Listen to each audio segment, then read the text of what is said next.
Hola, buenas tardes a todas y todos. Soy Alejandra Ávila y les damos la más cordial bienvenida a los conversatorios en BUTEF 2020 organizados por la Escuela de Posgrado y Educación Continua PEC de la Facultad de Ciencias Físicas y Matemáticas de la Universidad de Chile. Este es nuestro conversatorio número 27 y tenemos invitados al profesor Rodrigo Soto y la estudiante de doctorado en ciencias, Fernanda Pérez. Les comento que luego de la presentación de ambos invitados, vamos a abrir los micrófonos para la gente que quiera hacer la pregunta en altavoz y también pueden dejar sus preguntas en el chat, las cuales vamos a leer al final de la presentación. Sus cámaras y micrófonos están apagados y les pedimos que los mantengan apagados para una mejor conectividad. Bueno, el profesor Rodrigo Soto es doctor en Ciencias con mención en Física de la Universidad de Chile y realizó su postdoc en el Centro Europeo de Cálculo Atómico y Molecular de Lyon, Francia. El Rodrigo Soto es académico del Departamento de Física de la Facultad de Ciencias Físicas y Matemáticas de la Universidad de Chile. Sus áreas de investigación son relacionadas a la mecánica estadística, materia activa, medios granulares y física computacional. El profesor Rodrigo es actualmente director del Núcleo Milenio de Física de la Materia Activa. Además, dentro de sus variados intereses, se encuentra la comunicación científica, que incluso realizó el año 2019 el Diplomado en Comunicación de la Ciencia de la Facultad de Ciencias de nuestra universidad. Por otro lado, tenemos a Fernanda Pérez, quien es tesista del Núcleo Milenio de Materia Activa, dirigida por el profesor Rodrigo Soto en temas biofísicos, con colaboraciones con laboratorios de la Facultad de Medicina, dirigidos por el doctor Miguel Concha. Fernanda ha participado en varios congresos, varios cursos internacionales y una pequeña pasantía, lo cual le ha permitido crear lazos colaborativos, por ejemplo, con Jean-François Joanny, de Francia, del College de Francia, que es un gran exponente en el área de biofísica con enfoque físico. Así es que le damos la más bienvenida cordial a ambos y le dejamos la pantalla al profesor Rodrigo. Hola, hola a todos y todas. Muchas gracias por la invitación. Eh, bueno, vamos a compartir esta presentación con Fernanda. La están viendo posiblemente ustedes ahí. Donde ella va a contar de cosas más concretas de su experiencia haciendo el doctorado aquí en la Universidad de Chile y de su trabajo particular. ¿Ya? Voy a compartir la pantalla con una pequeña presentación. Eh, Deberían verla. Sí. ¿Me confirmas, Alejandra, que se ve bien? Sí, todo Sí. bien. Ya. Entonces, la presentación se llama Modelamiento Físico de Sistemas Biológicos y es, bueno, un título muy, ¿cómo se dice? Ambicioso, ¿ya? Claramente no nos vamos a hacer todo eso, pero sí contar un poco nuestra experiencia modelando algunos sistemas biológicos y qué es lo que hemos aprendido y qué es lo que creemos que uno puede aportar como físico, ¿ya? Entonces, la pregunta a la cual quiero atacar un poco es si como físicos podemos aportar a la comprensión de la biología, ¿ya? En algunos casos, en algunos problemas específicos, ¿ya? No se trata de describir la biología, porque para eso están los biólogos, sino que en colaboración con biólogos poder aportar hasta la comprensión de algunos sistemas, y aquí tengo una foto de un experimento que hemos estado haciendo con bacterias. ¿Ya? Entonces, algo así como muy básico, ¿qué hace la física? La respuesta es múltiple, dependiendo cuál es el físico que ustedes entrevistan para esto. Pero uno puede decir, bueno, que una ciencia que busca explicar patrones y irregularidades en la naturaleza, pero no se satisface con eso, porque no da cualquier explicación ni cualquier patrón, sino que busca leyes simples, ¿ya? No leyes que son muy detalladas, muy específicas para cada problema, para cada patrón, y además que sean de aplicación general. Entonces, que la misma ley sirva para miles de fenómenos, idealmente.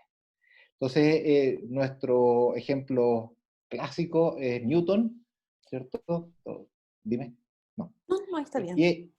Que eh, él estudiando, por un lado, cómo caen las manzanas, el mito, y cómo se mueven los planetas en torno al Sol y la Luna en torno a la Tierra, él encontró una única explicación, que es la ley de gravitación universal, que dice que explica todo, que explica todos esos fenómenos. Entonces es una ley súper sencilla de escribir, súper fácil de entender, y además vale para muchos fenómenos. Entonces, es el enfoque de los físicos, y la pregunta entonces ahora la reformulo es si este enfoque físico sirve para la biología, ¿ya?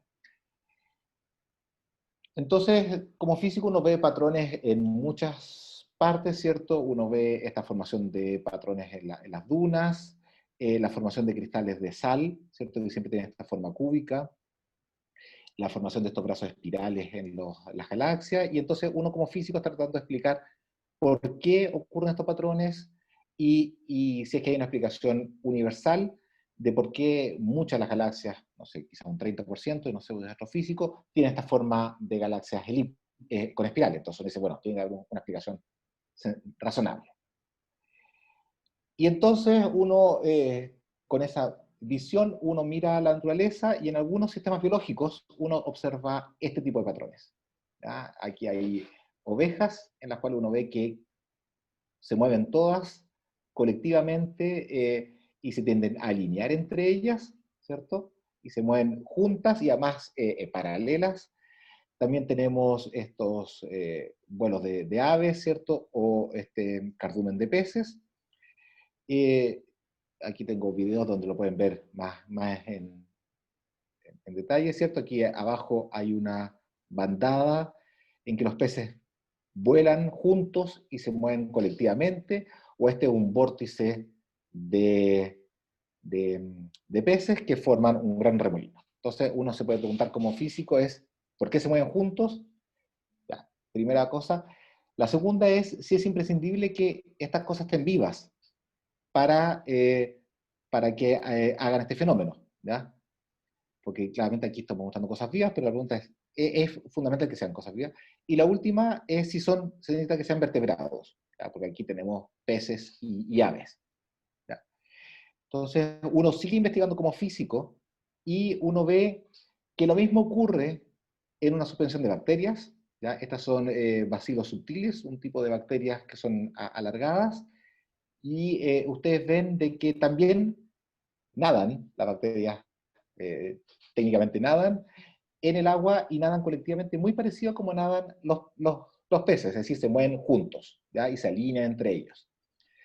Y, eh, y por otro lado, esto es un experimento también el que está abajo, donde a unas células le sacaron todos los microtúbulos, lo pusieron en un experimento, una pequeña cápsula chiquitita, y ellos vieron que los microtúbulos empiezan a moverse colectivamente muy parecido a otro sistema. Entonces, ya lo que vemos es que no se necesita que sean vertebrados, claramente, y ni siquiera se necesitan que estén vivos, porque lo que está acá abajo no es una célula, son los microtúbulos dentro de una célula. Entonces el fenómeno de movimiento colectivo es súper general, y si es muy general, entonces uno como físico dice, la explicación tiene que ser sencilla, ¿ya? No puede ser una explicación muy complicada, porque si no, no valdría la misma explicación para ovejas o para los microtúbulos o para las bacterias. Entonces tiene que haber una explicación sencilla, y esa es la que vamos a buscar como físicos. Y la respuesta se encontró, ¿ya? Se encontró más o menos en el año 95, la encontró un investigador que se llama Pichet, y no les voy a dar la respuesta, se las voy a dejar como curiosidad para que ustedes la investiguen. Les voy a contar de otras cosas que hacemos, pero esta era una motivación del tipo de cosas de cómo uno ve como físico estos problemas. Entonces, quería pasarles la palabra pronto a Fernanda para que hable de su proyecto. Después yo les voy a contar otros resultados que me han encontrado, pero le quería contar cómo uno como físico, como yo como físico, llegué a este tipo de estudios, ¿ya? Entonces, una cosa que ocurrió es que en 2006, ya hace ya 15 años más o menos, un colega francés, estábamos en una conferencia juntos, me mostró un video donde las bacterias hacían cosas que a mí me parecieron interesantes. Yo ahora que me decía, oh, esta cosa no entiendo bien por qué lo hacen, qué podríamos hacer al respecto, cómo podríamos entenderlo, ¿ya? No este video que le estoy mostrando ahora, este es un video que salió un poco posterior, del grupo de Aranson en Estados Unidos, donde lo que pusieron es un pequeño rodamiento. Este rodamiento debe medir unos 20 micrones, no estoy seguro, pero es de ese orden de tamaño, es decir, una décima de un cabello humano, y lo que ven alrededor que se ve como moviéndose es una sopa de bacterias, ¿ya? Y la sopa de bacterias era capaz de mover al rodamiento. Entonces me dice, súper bien, podemos tener un mecanismo, un motor a nivel microscópico, ¿ya? Entonces, este colega me mostró videos de cosas de bacterias que hacen cosas interesantes y nos pusimos a estudiar. Y entonces, desde entonces logramos publicar un artículo sobre qué hacían las bacterias, eh, eh, tanto en modelamiento teórico como modelamiento experimental, y trabajamos durante un buen tiempo solo con bacterias. Ese era nuestro sistema de estudio, y luego en 2015 un colega de la Facultad de Medicina, un médico que hace biología del desarrollo, nos contactó, ¿ya? Nos contactó para ver si podíamos usar las ideas que teníamos en bacterias para modelar el movimiento de las células en huevos de peces, ¿ya? Y es Miguel Concha que está ahí, ustedes lo ven, la persona que está ahí al frente, ¿ya? Y empezamos a trabajar con una estudiante de magíster, que es Susana, que está acá, que se acaba de ir a hacer su doctorado ahora a Estados Unidos, en modelar este tipo de movimiento de las células, ¿ya? Con esa experiencia juntamos un grupo de físicos, y ahora ya varios creamos un grupo donde creamos un laboratorio de estudio de lo que llamamos la materia activa, es decir, sistemas que están hechos de bacterias, células, sistemas biológicos en principio, pero que los queremos estudiar desde el punto de vista de la física, ¿ya? Y tenemos en principio 3 laboratorios: Miguel Concha en la Facultad de Medicina, Juan Quimer, que está ahí atrásito, que estaba en la Universidad Católica y que acaba de llegar a la Universidad de Aysén, donde estudia ecología en bacterias, y María Luisa Cordero, que estudia microfluídica de bacterias, que ya está en el Departamento de Física de la Universidad de Chile, ¿ya? Entonces en 2016 creamos nuestro grupo, y el 2020 estuvimos muy contentos porque publicamos nuestro primer artículo de sobre un experimento que hicimos en Chile, ¿ya? Un experimento completamente hecho en Chile, porque antes habíamos publicado algunas cosas de experimentos hechos, parte en el extranjero y parte acá, ¿ya? Y la buena noticia es que recién hace 3 semanas nos llegó la noticia de que nos renovaron el proyecto, así que estamos por otros 3 años más haciendo experimentos de física sobre sistemas biológicos. Y en parte les quería contar esta cronología, porque cuando uno hace trabajo multidisciplinario o transdisciplinario desde la física a la biología, los tiempos son más lentos, ¿ya? Los tiempos son necesariamente más lentos porque uno tiene que aprender de otros lenguajes, tiene que ver cómo uno aporta de una disciplina en otra disciplina, ¿ya? No es tan evidente. Uno en física, uno rápidamente se junta con un físico y al tiro no entendemos de qué es lo que queremos hacer. Con alguien de otra disciplina tenemos que ponernos de acuerdo de cuáles son las preguntas, cómo uno escribe la respuesta, qué es lo que es interesante, qué es lo que no es interesante, en fin, ¿ya? Lo bueno es que ya sabemos cómo hacerlo, y entonces estamos ahí ya con una máquina que está funcionando, y estamos aprendiendo y haciendo varias cosas, ¿ya? Entonces, antes de pasarle la palabra a Fernanda, les cuento en este proyecto que nos renovaron. eh, Tenemos un grupo de investigadores, somos 6 físicos, ¿ya? Los 6 primeros, aunque Juan es híbrido. Él estudió biología, después un doctorado en física y después un postdoc en biología, creo que ese es el orden, y entonces tiene una formación múltiple. Los otros 5 somos físicos, y Miguel Concha, que es biólogo, ¿ya? Somos los investigadores, y los que están ahí al pie del cañón, trabajando y haciendo experimentos y simulaciones y cálculos, son nuestros estudiantes y postdocs, donde puse en asterisco los estudiantes que ya se graduaron y están haciendo eh, doctorado en Francia, un doctorado en Estados Unidos y un postdoc ahora en Francia, ¿ya? Y los otros son los estudiantes que están trabajando actualmente, y y los postdocs, ¿ya? Eso, ¿ya? Eso es lo que quería contar primero como introducción. Entonces ahora Fernanda entiendo que nos va a contar sobre su tesis y cómo llegó a trabajar en este tema y los desafíos. Eso. Así que esa es la parte 2. Muchas gracias. Yo creo que tengo que dejar de Sí, compartir para que tú puedas compartir. sí. ¿Dejé de compartir? Sí.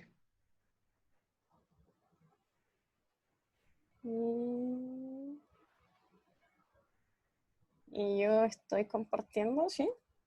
Perfecto. ¿Sí? ¿Se ve bien? Sí. Eso. Ya, entonces, buenas tardes a todas y a todos.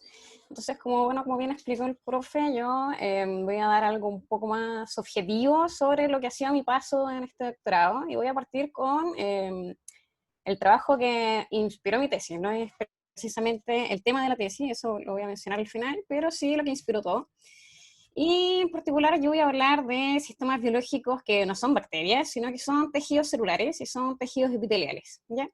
Y bueno, son láminas de células, unas láminas bidimensionales aproximadamente de células que están una pegadita al lado de la otra. Ya, entonces, ¿por qué llegamos a este tema? Eso igual es fundamental. Por mucho tiempo, muchas décadas, se pensaba que todos estos procesos eran puramente bioquímicos, que todo era controlado por reacciones químicas, expresiones de genes, etcétera. Pero ciertos experimentos mostraron que la física tenía mucho que aportar en estos temas de morfogénesis, que es como estudiar el origen de formas o la creación de estructura de órganos y cosas del estilo. Entonces, por eso existe este tema de estudiar tejidos y cambios de forma, etcétera, visto desde un enfoque físico. Entonces, en particular, el experimento que nos motivó a introducirnos a este tema es de una expansión de uno de estos tejidos, y que ocurre en un pez anual durante un proceso de embriología que es llamado epidolia, que es un poquito antes de la gastrulación. Y bueno, es una colaboración, como ya habían mencionado antes, con laboratorios de la Facultad de Medicina dirigidos por el doctor Miguel Concha, que es el del lado izquierdo, y bueno, los experimentos fueron liderados por Germán, que está en el lado derecho. Ya, entonces, como les digo, son experimentos en un pez anual, y me gustaría primero, para la gente que no esté muy relacionada, como ¿por qué en un pez? ¿Ya? Y bueno, hay varios argumentos de por qué en un pez, y primero es porque tienen fácil acceso experimental, ¿ya? Entonces acá ya en la Facultad de Medicina tienen toda una sala llena de acuarios con peces, entonces muy fácil acceso experimental.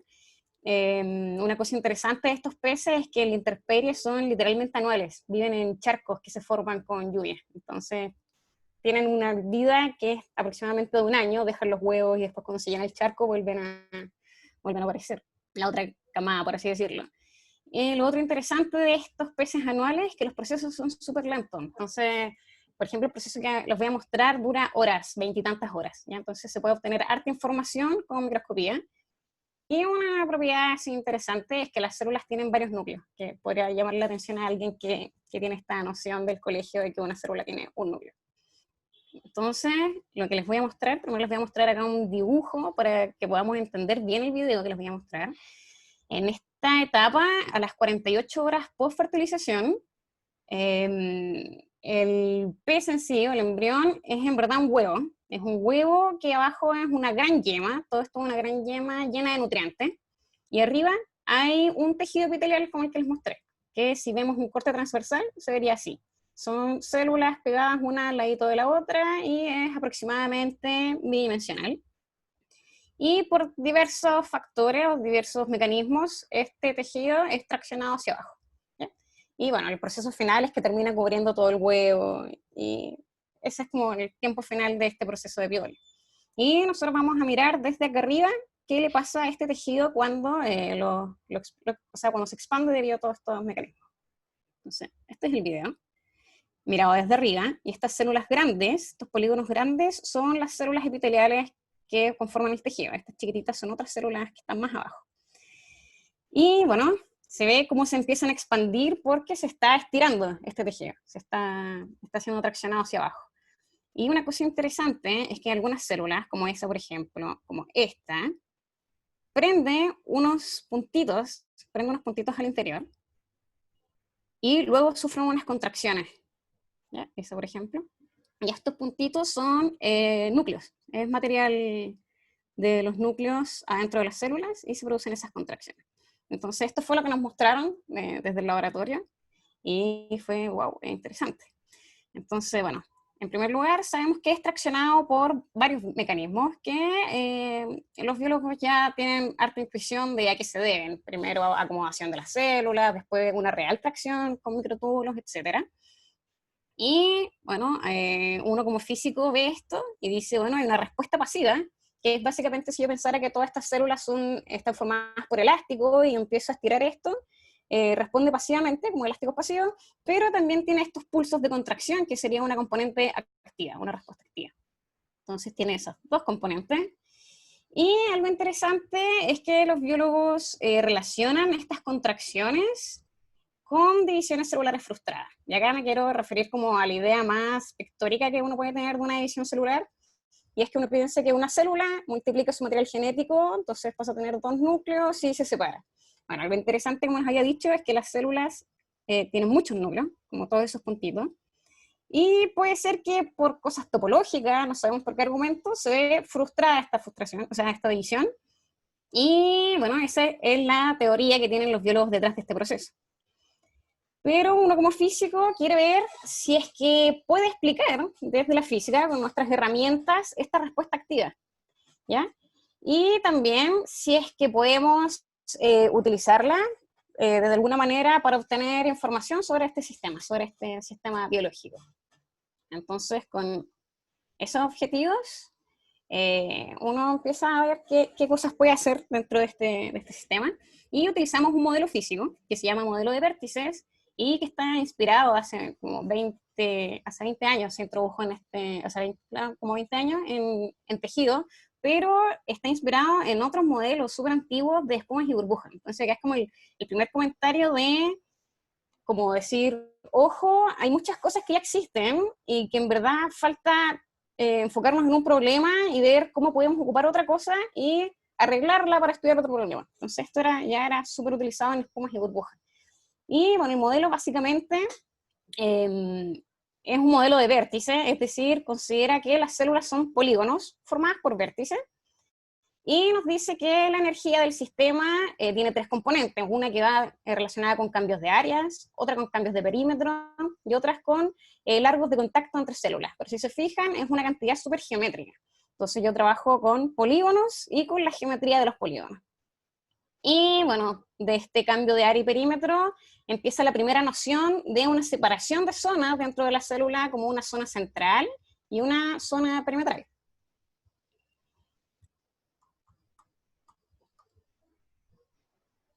Ya.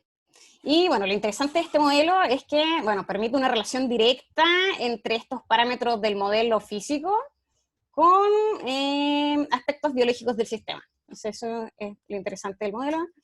Y lo que hicimos nosotros fue entonces a este modelo que ya existía, que era inspirado en espumas y burbujas, y que alguien ya lo había llevado al tema de tejidos, pero tejidos pasivos, lo que hicimos fue incluir actividad, que son estos pulsos de contracción, e incluir plasticidad, que entendiendo plasticidad como esta propiedad, por ejemplo, si tenemos un elástico, que en su estado relajado mide 1 metro, y lo empezamos a estirar en el tiempo, y de repente lo soltamos, si es que no fuese plástico, volvería a 1 metro. Pero, por ejemplo, estos sistemas biológicos, si se someten bajo un experimento, por ejemplo, y lo soltamos, van a volver un poquito. Entonces, relajan en el tiempo una nueva configuración. Entonces, incorporamos esos dos elementos, y bueno, hasta ahí podría ser un modelo bastante teórico, analítico, pero como lo queríamos llevar al experimento que nos habían presentado, lo alimentamos con datos experimentales. Y bueno, acá tengo un dibujo de qué datos experimentales. Bueno, los biólogos, como biólogos, tienen todo un comprendimiento de qué es una célula, de cosas que forman a la célula, cómo se forma un tejido, cada una de estas es una célula. Acá tengo un sustrato, tengo proteínas que me pegan una célula con otra célula, toda esa historia. De una manera más pictórica, mirándolo desde arriba, se puede dibujar así, que es como un mapa 2D con polígonos y, bueno, hartas proteínas adentro y proteínas en los bordes. Viendo con microscopio se ve algo así. Y ya en términos computacionales uno puede pensar que esto es simplemente una red de polígonos. Entonces yo tengo vértices y una cierta topología que me dice qué vértice está unido con qué vértice.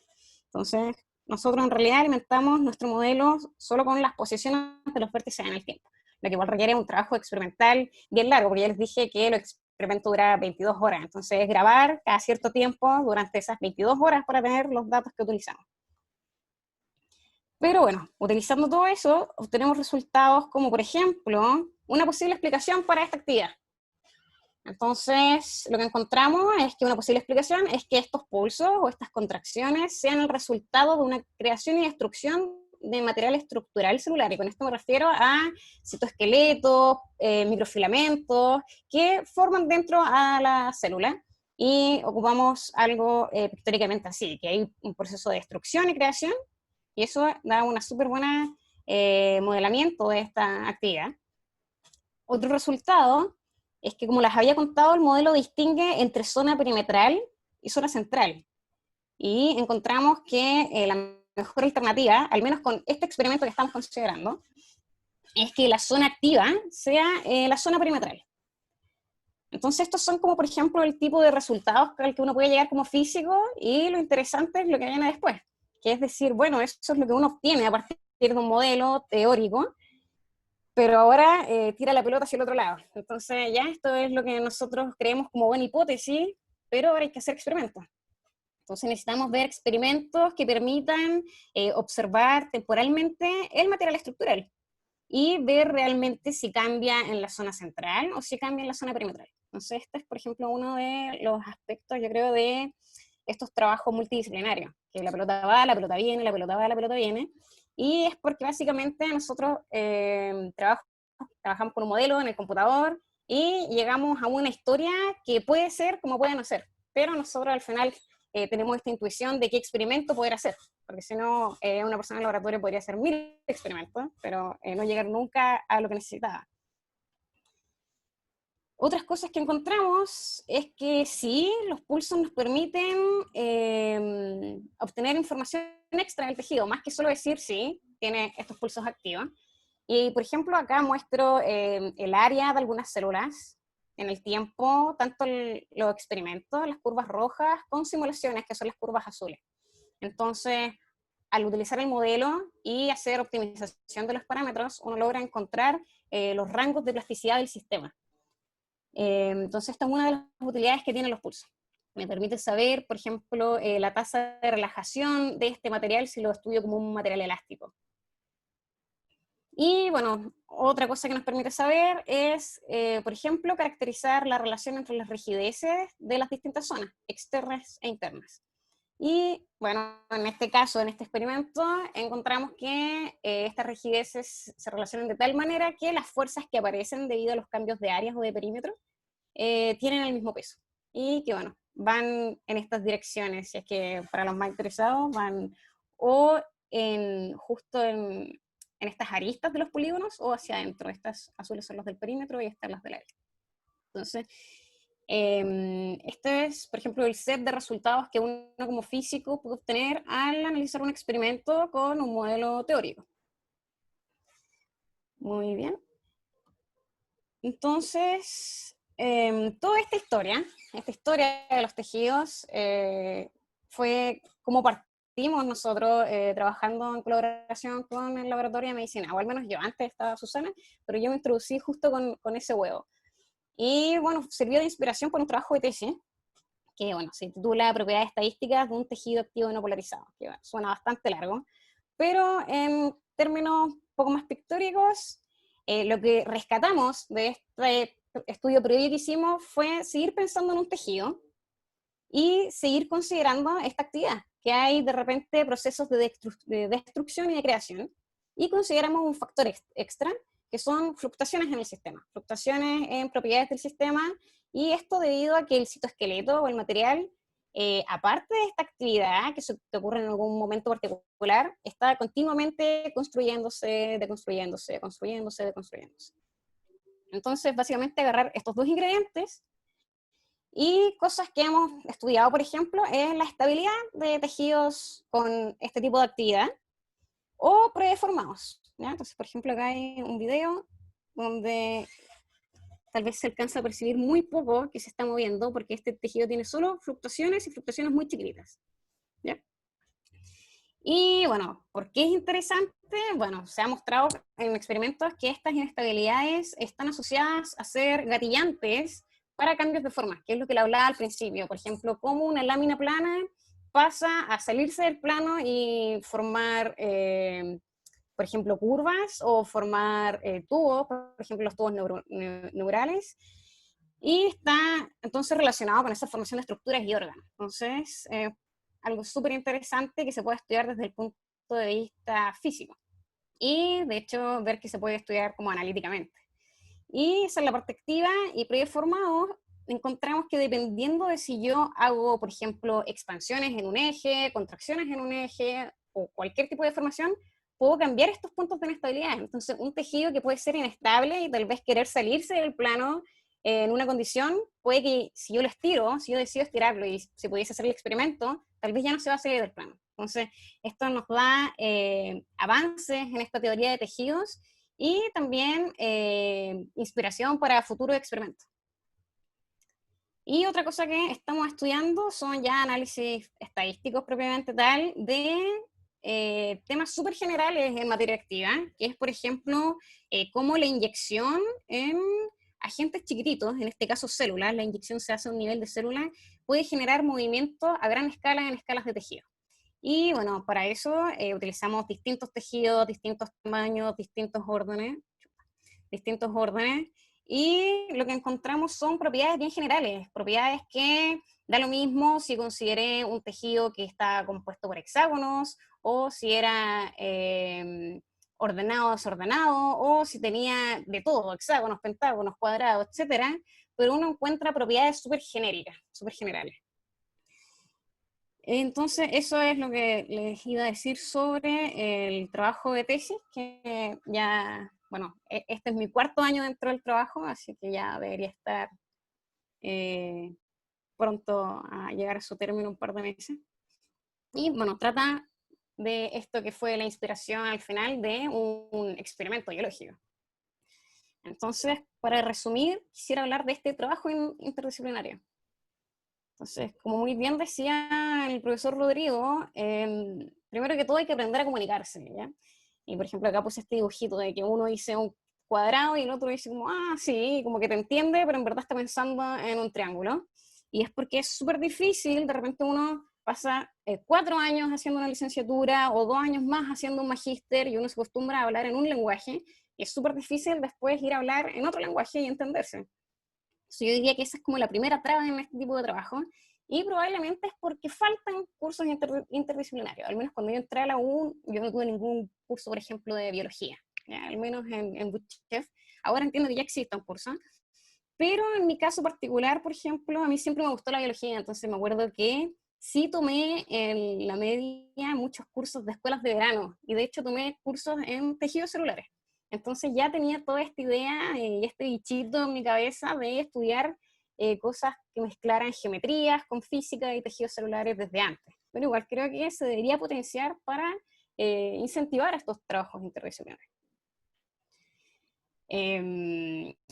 Otra cosa que hay que entender, y que ya lo mencionó el profesor, es las diferencias de tiempo que puede tomar distintas áreas. Entonces uno como físico, de repente, cuando ya entiende el modelo, sabe más o menos cuánto tiempo se demora en hacer tantas simulaciones, o cuánto tiempo se demora en realizar ciertos cálculos. Uno se da una ventana igual grande, pero sabe más o menos el tiempo, pero uno no sabe cuánto tiempo le demora al del laboratorio en hacer el experimento con ese huevo de tal a tal hora. Y bueno, hay que aprender a trabajar con eso y que no sea una traba. A pesar de que el trabajo en general se hace mucho más lento, hay que aprender a llevar un ritmo. Y bueno, lo que sí hay que rescatar harto es que abre al final la mente a hartas aplicaciones, porque uno como físico, sobre todo en la licenciatura, se dedica al final a estudiar muchos ramos, a estudiar, no sé, electromagnetismo, mecánica cuántica, y de repente si uno se queda solo con eso y no sale, por ejemplo, a otros congresos, a otras escuelas, a escuchar charlas, cosas así, o incluso gente de licenciatura, como que no ven que tal vez hay trabajos más allá, y que uno como físico, ocupando las mismas herramientas, se pueden ocupar para estudiar otros procesos, como por ejemplo, este es el caso de procesos biológicos o modelamiento de experimentos biológicos, pero puede ser otro el caso. Pero por eso ahí creo que también hay que darle harto trabajo a esta divulgación de congresos y escuelas más multidisciplinarios. Y con eso concluyo yo, y creo que le tengo que dar ahora la palabra al profesor Rodrigo para seguir. Y bueno, de haber dudas, creo que no sé si las atendemos al final. Si alguien tiene dudas, le respondo ahora de esta parte. Creo que es todo al final. Ya. Entonces, en este momento debería yo dejar de compartir. Parece, sí. Todavía nos deja. Ahí está. Y ¿dónde están? Acá. Alejandra, ¿Sí? ¿hasta cuándo es para no pasarnos también? Yo creo que puedes tener 10 minutos más. Ya, ¿Te ok. alcanza con eso? Sí, sí, siempre todo se puede resumir. 10, 15 minutos, yo creo que estamos bien. No, está bien, sí, nada más que es tarde para no ir cansando al público, para que haya más tiempo para preguntas. Entonces, como les contaba, nosotros creamos un centro de investigación con 6 investigadores, unos 10 estudiantes, y donde Fernanda nos contó uno de los proyectos en detalle, y les voy a contar de otros proyectos, pero muy rápidamente, solo para que mostrarles qué otro tipo de cosas hacemos como físicos pensando en la biología, ¿ya? Entonces, esta cosa está para la presentación, ahí está. Entonces, nosotros tenemos varias líneas de investigación en el centro, estudiamos bacterias en condiciones ultra confinadas, aquí hay un experimento en una celda microfluídica, esto mide como 1 centímetro en total. Estudiamos tejidos en huevos de pez, que es lo que habló Fernanda, aquí en el laboratorio de Miguel Concha, también migración de células en ese mismo laboratorio. Estudiamos nadadores artificiales, les voy a contar un poquito de eso, hacemos un poco de teoría, de termodinámica y mecánica estadística, y algunas aplicaciones, ¿ya? Y cuando hacemos teoría de modelos súper sencillos, ya no son experimentos, sino que son modelos artificiales. Entonces, lo primero que quería contarles es un resultado bien interesante. Este es un experimento que hizo Gabriel con bacterias. Entonces uno ve que nadan colectivamente, se mueven. Luego Gabriel las colocó dentro de una gotita y no pasa nada muy interesante, quedan confinadas dentro de una gotita. Pero después aumentó la concentración de las bacterias, estas empezaron a girar, y luego aumentó un poco más la concentración, y lo que logró fue que las bacterias que están adentro de la gota pudieron mover a la gota. La gota es unos 100 veces más grande que las bacterias, ¿ya? Y entonces esto es lo que nosotros llamamos que construimos un motor de motores, ¿ya? Pusimos 1 millón de bacterias dentro, ¿cierto? Que son pequeños motorcitos, y esos motores los pudimos coordinar para que pudieran mover a esta gran cosa más grande, ¿ya? Movieron un camión todas las bacterias, ¿ya? Entonces el objetivo que tenemos después es poder controlar y dirigir el movimiento. En este momento esta gota se va para cualquier lado, no sabemos para dónde, pero se mueve. Y lo otro es caracterizar qué tan reproducible es el movimiento. Es decir, bueno, se mueve a veces para allá, a veces no se mueve, a veces se queda pegado. Entonces, si uno va a hacer una aplicación tecnológica, por ejemplo, va a construir un motorcito con esto, nos sirve mucho que el auto a veces prenda y a veces no prenda. Uno quiere que siempre prenda, ¿ya? Entonces, queremos caracterizar la reproducibilidad. Y para eso, en la primera parte hay un estudiante de magíster, Benjamín, que está haciendo su tesis en esto, y en la segunda parte está un estudiante de doctorado, Cristiano.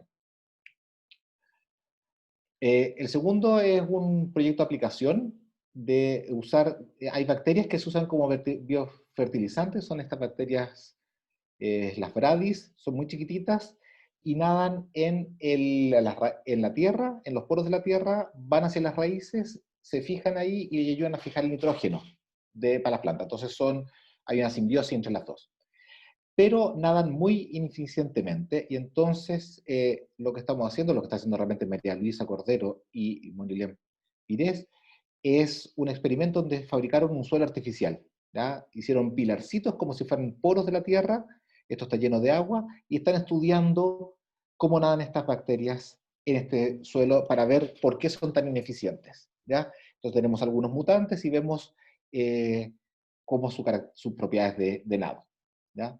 Eso lo estudiamos ahí como haciendo estadística, física estadística de las bacterias.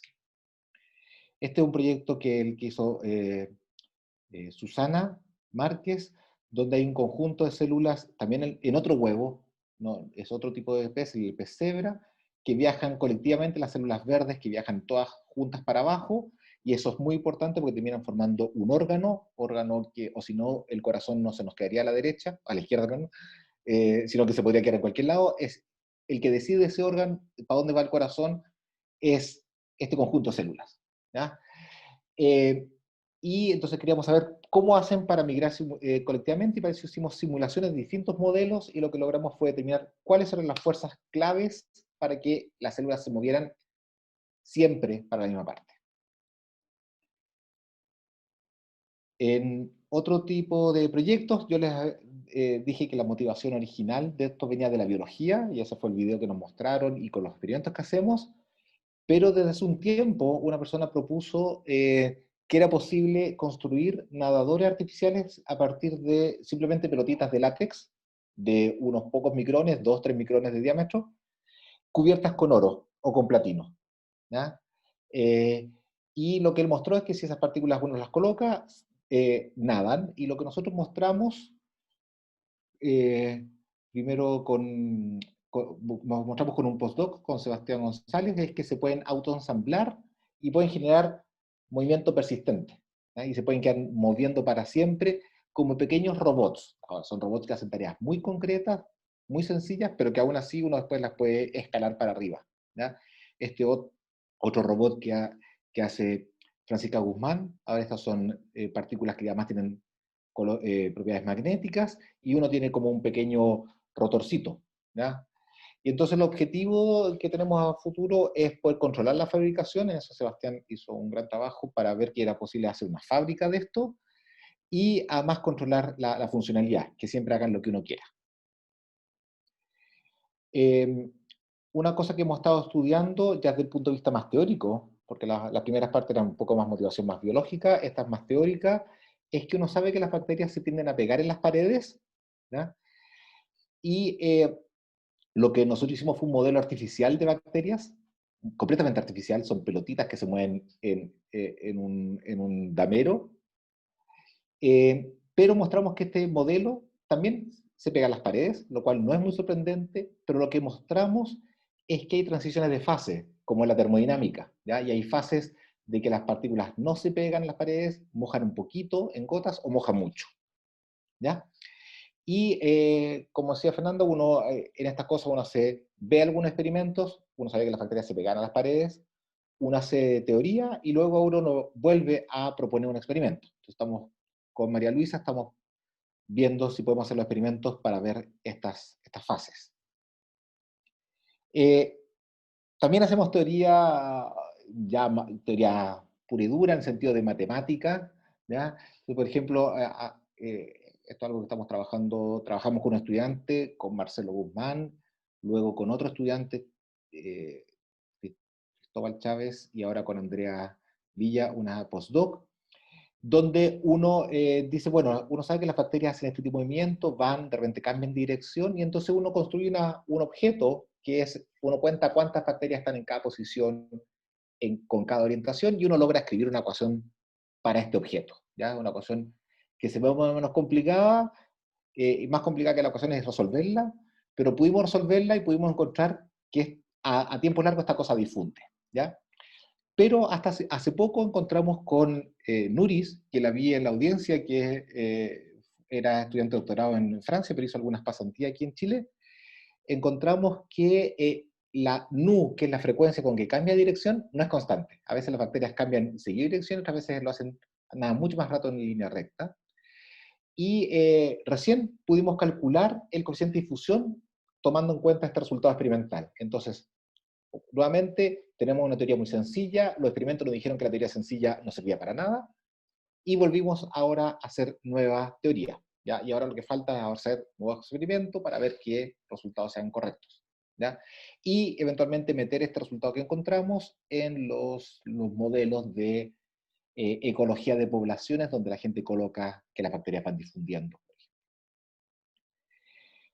Eh, Para resumir, les mostré unos pocos resultados. Fernanda contó todo bien en detalle, porque si no la charla hubiera durado 3 horas si contamos todos los resultados en detalle, pero creemos que nosotros podemos aportar en la construcción de sistemas biológicos y finalmente llegar a algunas aplicaciones. Todavía no hemos llegado a ninguna aplicación nosotros, pero sí vamos avanzando, ¿ya?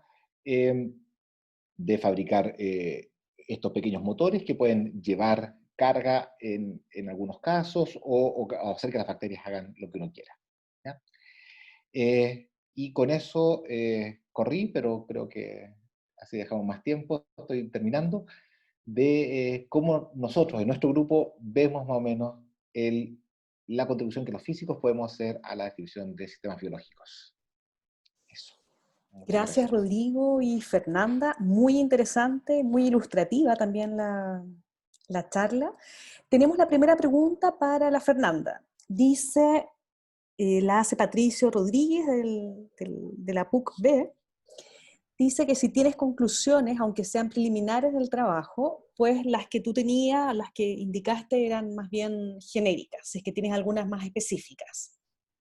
Sí, sí, dentro de las que creo que se pueden hablar así con palabras, simplemente decir, está por ejemplo, cuando nos dije esto, que el modelo distinguía entre borde y centro, encontramos que hay 2 propiedades geométricas que son súper importantes cuando uno ve pulsos de contracción o actividad en células, y no es solo el área, siempre pensamos que era el área porque la célula quiere achicarse, quiere expandirse, quiere dividirse, entonces quiere cambiar su área, pero encontramos que otra propiedad igual de importante, con el mismo peso, es la anisotropía de las células. Entonces, al final lo que hay que estudiar no es solo cuánto se achica, sino la forma que toma al achicarse, ¿ya?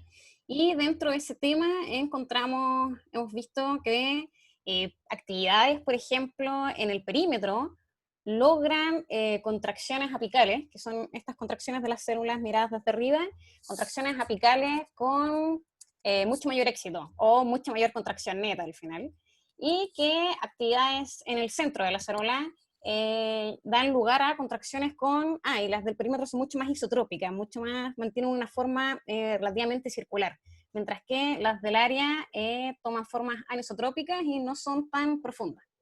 Entonces eso es un buen resultado para analizar experimentos. Y otro resultado es, por ejemplo, en estos tejidos teóricos que hicimos tejidos activos o tejidos preformados, es que encontramos específicamente, todo teórico, el espacio de parámetros, por ejemplo, de rigideces del tejido, en el que un tejido es estable o inestable.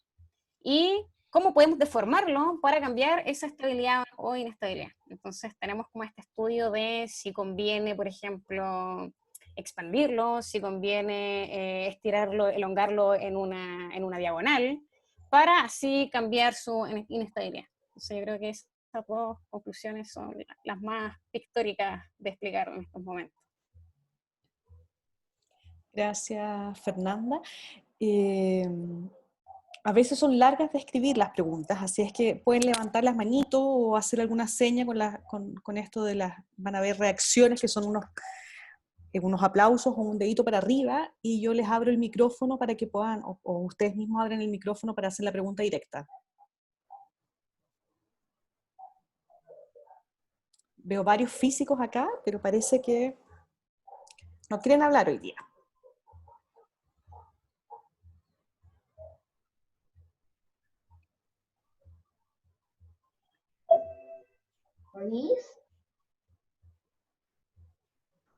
¿no? ¿Sí? ¿Te escuchamos? ¿Quién es? Perdón.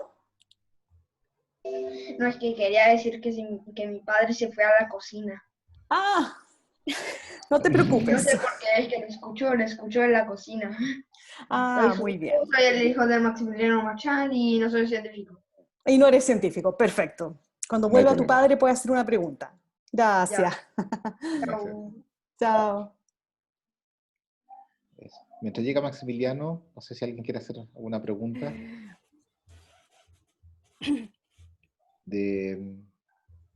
Bueno, también pueden preguntar de cosas genéricas de estudiar física en la facultad, a los que, aunque no sea de esto. Habían varios estudiantes también conectados, así que es importante conocer otras áreas, como decía la Fernanda. O sea, creo que eso es súper interesante, digamos,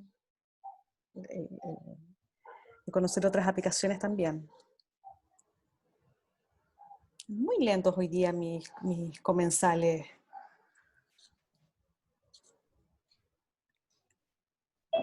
Para que sepan, yo sé cuándo va a terminar la cuarentena.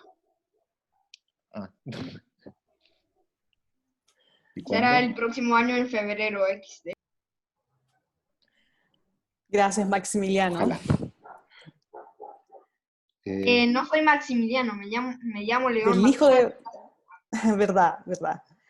El hijo de Maximiliano. Tenemos otra pregunta de Patricio también. Dice, sobre el factor computacional, ¿sería posible realizar estos estudios sin el soporte informático? ¿Cuáles serían las bondades y limitaciones de esto? A ver, yo puedo responder en genérico y después que Fernando puede responder más específico, pero desde hace ya 50 años, ¿no? Más, desde hace unos 60 años, que desde que existen los computadores que pueden hacer cálculo, es que los físicos descubrimos la ventaja de trabajar con computadores, ¿ya? Y es que ya no estamos limitados a resolver problemas muy simplificados, muy idealizados, la vaca esférica, todo así perfecto, sino que podemos estudiar problemas mucho más realistas o mucho más complejos, en los cuales ya no sabríamos cómo trabajarlos a mano. Entonces, la gracia del trabajo computacional es que nos permite resolver problemas mucho más complejos, mucho más avanzados y dar respuestas para, bueno, para preguntas, como digo, complicadas, ¿ya? ¿Puedo decir una cosita? Uy, Maximiliano, que están respondiendo los profesores.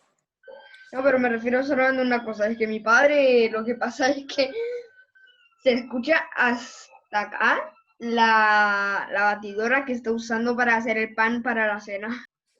Maximiliano, te vamos a silenciar porque tenemos que terminar la presentación, ¿ya? Para que no se escuche la Ok, batalla. Hay una pregunta bueno, Felipe había dicho profesor, pero después no preguntó. Hay una de Diego. Sí. La física con el modelamiento de procesos a menor escala. Eh, por ejemplo, a nivel celular, bioquímica, por ejemplo. Sí, ahí hay... cuando yo dije que cómo podemos aportar lo físico a la biología, bueno, aportamos en un tema bien específico, ¿ya?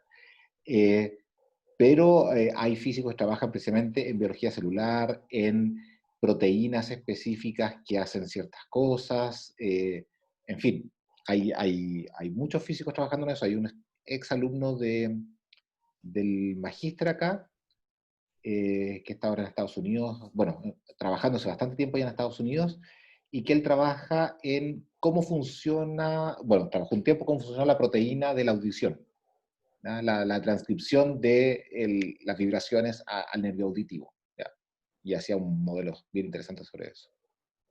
Hay físico hay en todas partes.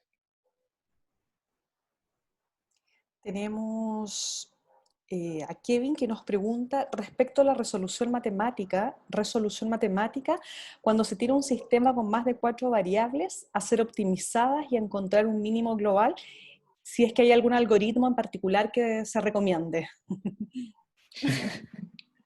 ¿Quieren que le hagan la tarea? Ya, tú tienes varias variables, Fernando. Sí, sí, en particular, bueno, el que yo ocupo, yo tengo varias variables, pero recuerden que la información que tengo, por ejemplo, en mi caso, con lo que lo alimento, son las posiciones de los vértices.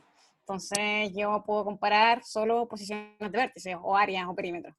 Entonces, como tengo esa información, el más intuitivo en mi caso es ocupar una optimización tipo Monte Carlo, generar alguna función error y así realizar simulaciones e ir variando en estas distintas dimensiones de variable hasta encontrar mínimos de estas funciones error, pero con los datos experimentales que tengo, claro.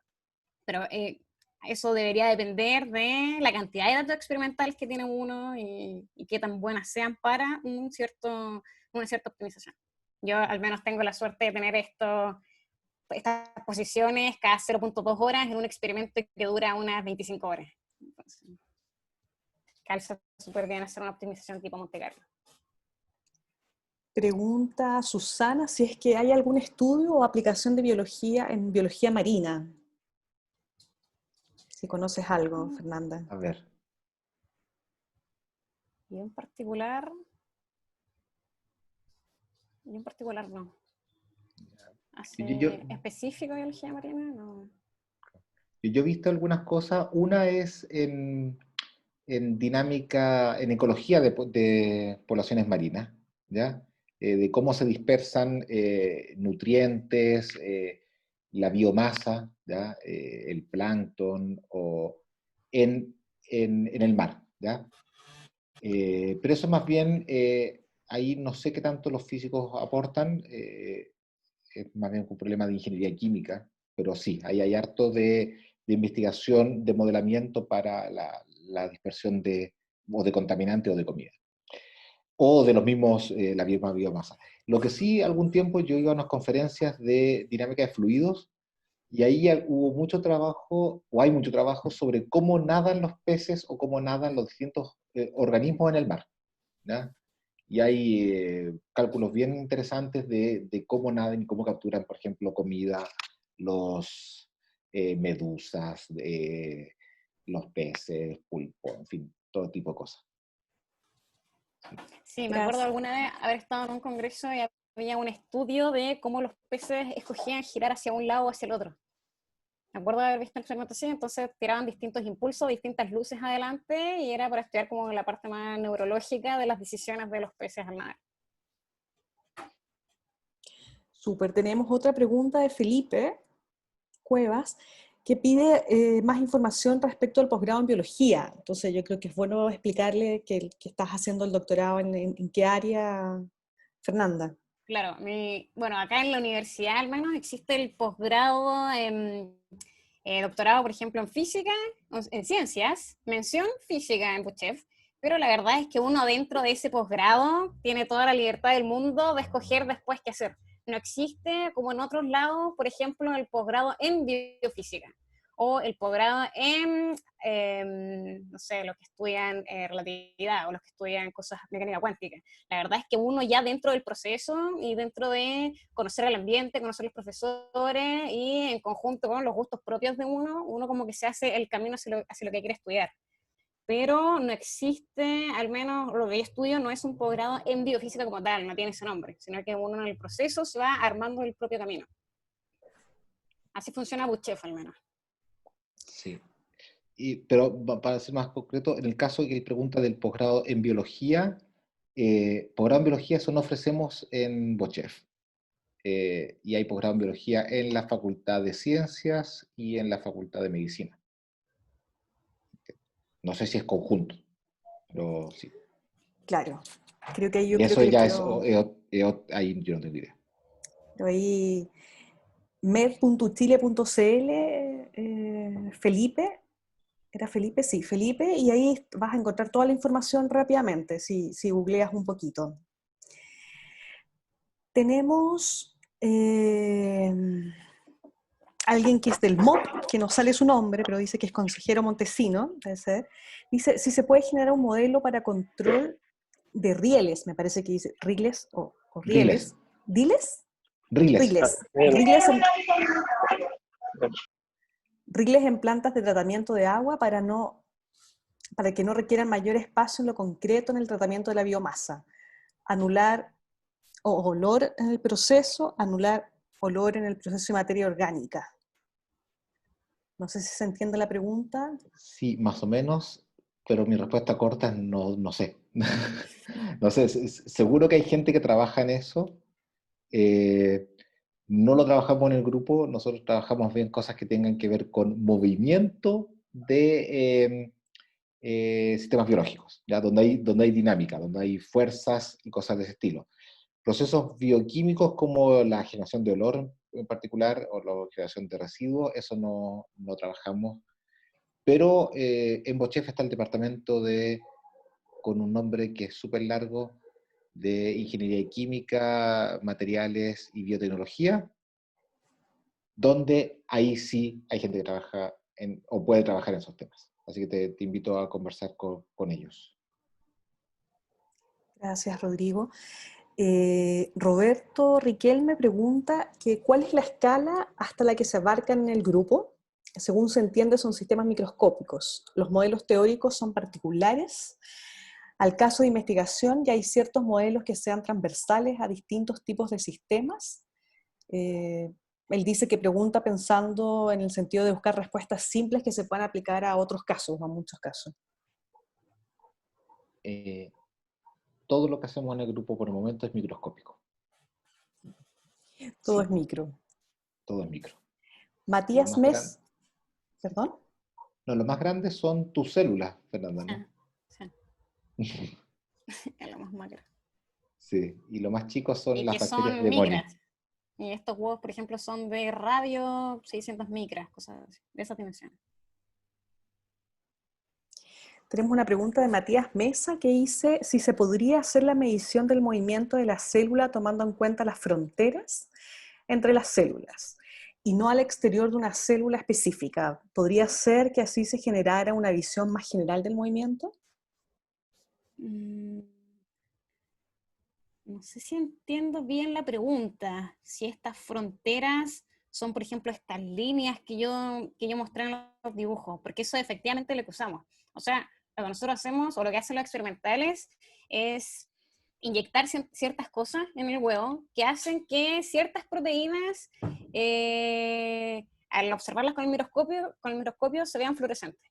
Entonces, en particular, ponen cosas que hacen fluorescente proteínas de membrana. Entonces, cuando ellos miran por el microscopio, el destello o la intensidad de luz que se ve es específicamente la que marca estas fronteras entre las células, como estos polígonos. Entonces, esa es la información que nosotros obtenemos, pero al final depende de lo que marquen los biólogos. Si quieren ver cosas al interior de la célula, tienen que inyectarla con otras cosas, que es como el experimento que estamos proponiendo ahora. Pero no sé cuál es la diferencia entre lo que planteaba entre fronteras y no el exterior de la célula en sí. Porque, o sea, la frontera es como el espacio entre una célula y otra célula, asumo. Y eso es precisamente lo que ocupamos.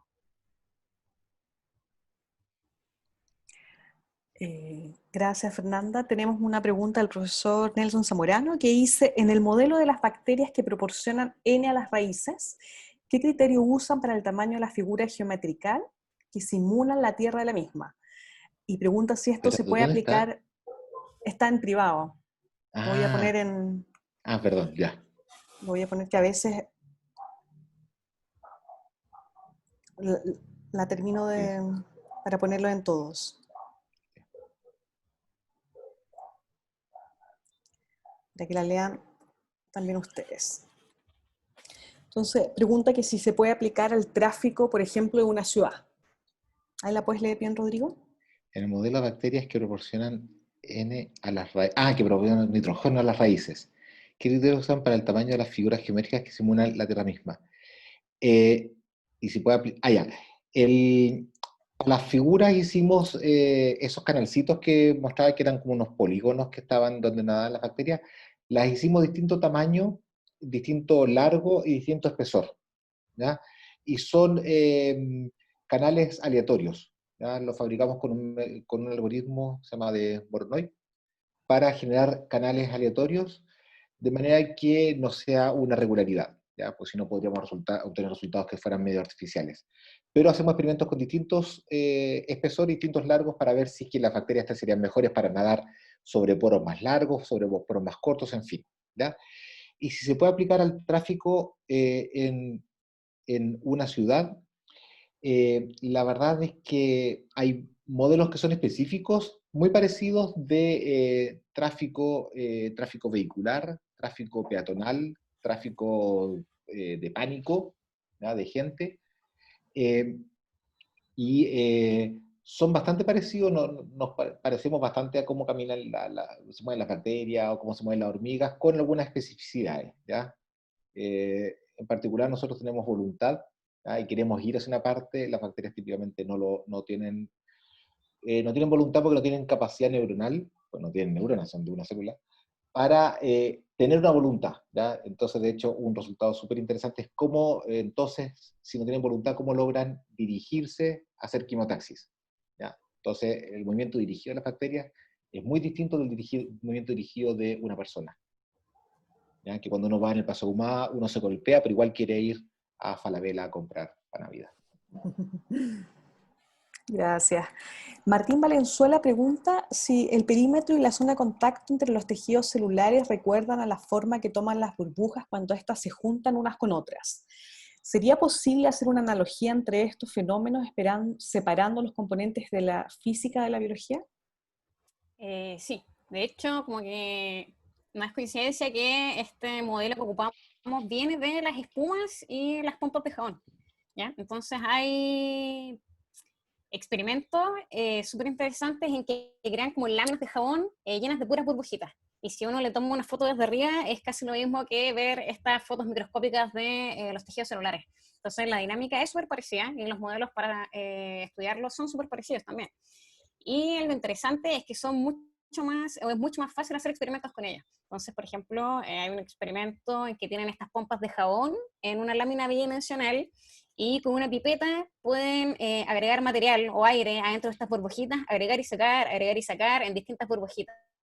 Y si lo piensan, es muy parecido al tejido que veo yo, pero que para hacer experimentos en ese tejido hay que tener el embrión a tal hora post fertilización, estar grabando, y requiere una complejidad enorme, tener ese huevo quieto, poder grabarlo en tales posiciones, mientras que cosas físicamente muy parecidas, matemáticamente muy parecidas, se pueden hacer con una pompa de jabón y pipetas inyectando cosas.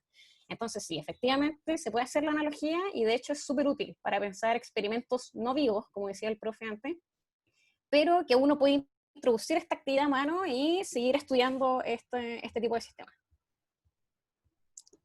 Gracias, Fernanda. Tenemos a Antonio Tironi que pregunta si los modelos de células consideran las uniones especiales entre ellas, como las gap junctions o los canales iónicos. Este modelo en particular no, es súper genérico y considera un término de adhesión energético que va a proporcionar a lo largo de las células. Entonces aquí simplemente asumimos como estas gap junctions y canales iónicos están en el borde de la célula, entonces de haber un largo mayor, hay más de ellas y por lo tanto va a proporcionar. Es todo lo que asumimos de eso. Podría ser no homogéneo, por ejemplo, decir que hay más en una zona y menos en otra, pero es lo máximo que el modelo así, tal como está, permite. Pero igual hay otros estudios mucho más a nivel bioquímico, como preguntaban antes, en que sí se estudia desde un punto de vista físico, desde un punto de vista de separación de escalas temporales, cómo evolucionan estos sistemas tomando en consideración cosas mucho más detalladas, como los canales iónicos y cosas así. Pero este modelo en particular no, es mucho más general en ese aspecto. Gracias, Fernanda. Tenemos, creo que ya es casi la última pregunta. Dice si se conocen efectos en la nucleación, génesis o crecimiento de gotitas. Uy, no entiendo bien la pregunta sobre qué tipo de gotitas está pensando. No sé si la podrías decir, Diego, por mientras. Gotitas de agua.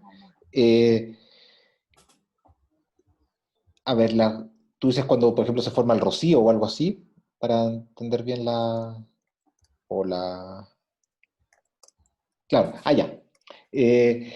Sí, a ver, esa es una pregunta que es bastante antigua y la verdad es que hay una respuesta bien conocida, ¿ya? Que para formar gotitas de agua, por ejemplo, en el aire, se requiere que uno tenga suficiente vapor de agua, y eso es típicamente lo que ocurre durante el día, y después que baje la temperatura abruptamente, y en ese caso se forman gotas, porque ya el aire no soporta tener tanta humedad, ¿ya? Pero no tiene mucho que ver con lo que nosotros hacemos, ¿ya? Porque, en principio, ¿ya? Porque es una respuesta, un proceso termodinámico completamente pasivo, donde no hay biología, donde no hay actividad.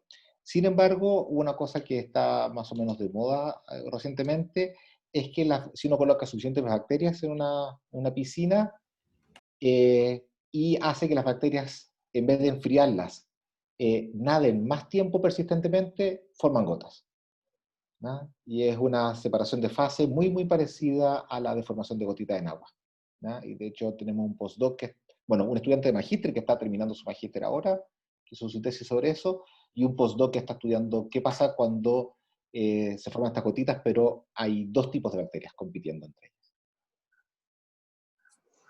Gracias, Rodrigo. Creo que ahora sí tenemos la última pregunta de Martín Valenzuela. Si quieres, Rodrigo, la lees directo. Ya, dice, he obtenido que se han obtenido buenos resultados en la bioflotación de minerales sulfurados de cobre, incluso en agua salada. Por parte de los sistemas biofísicos se encuentran estudiando, se ha planeado desarrollar conocimiento específico para la industria. Hoy, ya. Martín, efectivamente, ya no conté nada de eso porque tenemos resultados súper preliminares, pero hay un proceso, cuando uno hace ingeniería de minas, una de las etapas finales es cuando uno toma el mineral, lo muele, hasta que llega a granitos chiquititos, de decenas de micrones o algo así, que ya son tan chicos que son, no exactamente, pero mineralmente puros de alguna forma. Es decir, o tiene los sulfurados de cobre o no, o es escoria. Y lo que uno quiere hacer después en la minería, en esa parte, cuando en ese polvito, es separar uno de otro. Entonces lo que uno hace es flotación, ¿ya? Y unos que floten, los que tienen cobre, y los que no, los bota, ¿ya? Hasta hace poco se descubrió que se puede ayudar al proceso agregando bacterias, ¿ya? Y las bacterias se pegan a los minerales y ayudan a que floten mejor, ¿ya? Entonces, precisamente, hubo un par de estudiantes que estuvieron haciendo simulaciones bajo la dirección de Francisca Guzmán, que ahora ella es profesora de la Universidad Mayor, eh, donde estudiaban la probabilidad de que una bacteria chocara con un grano y que se quedara un buen rato alrededor del grano, de manera que hubiera probabilidad de que la bacteria se pegara, ¿ya? Y estudiamos eso en un régimen de turbulencia débil, para ver si es que era factible que las bacterias se pegaran, ¿ya? La respuesta es que se puede hacer algo, estamos tratando de sacar resultados más contundentes y no tenemos ninguna respuesta concreta por el momento, pero sí creemos que sí podemos decir algo al respecto. Gracias, profesores, profesor Rodrigo y Fernanda. Voy a dejar un minuto, le voy a dar la palabra a la profesora María Elena Linqueo. María Elena es la subdirectora académica de la Escuela de Posgrado y Educación Continua, quien quiere saludar a los exponentes y a la audiencia. Un minuto. Profesora. Okay.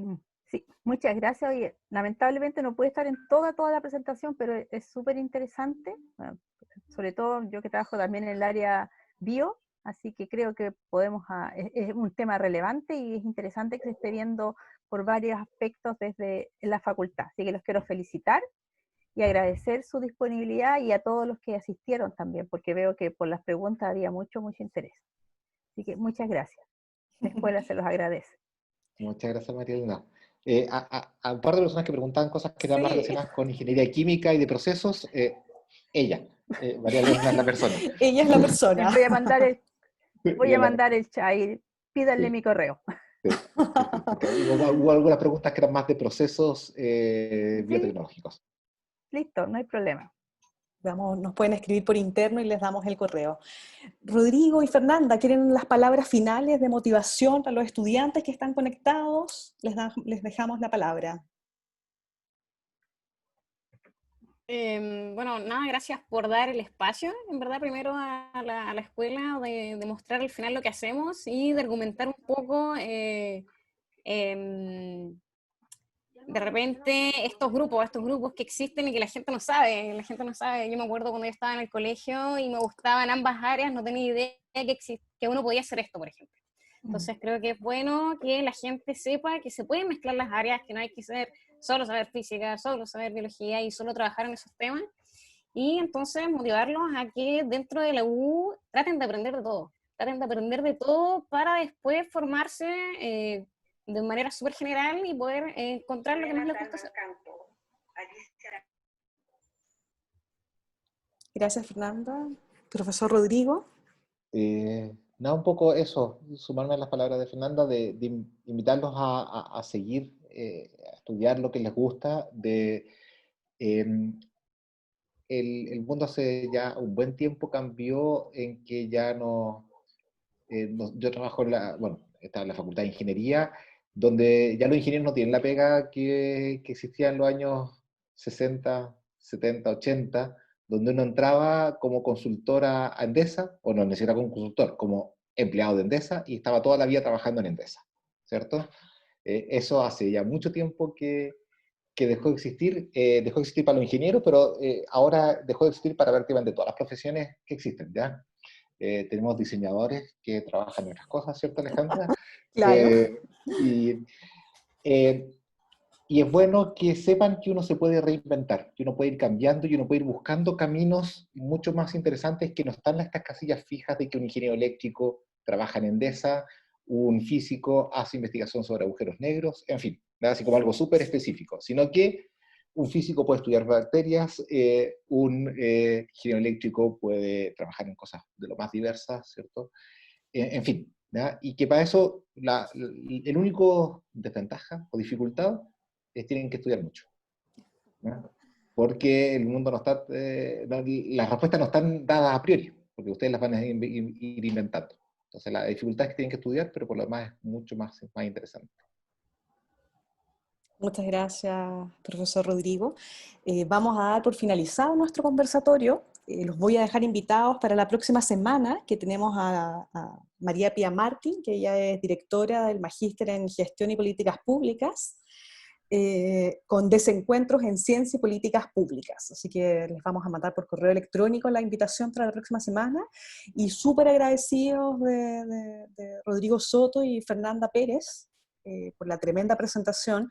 Creo que esto de tener al profesor y la alumna en vivo y en directo, creo que es súper provechoso, así que se agradece mucho. Perfecto. Muchas gracias. Gracias.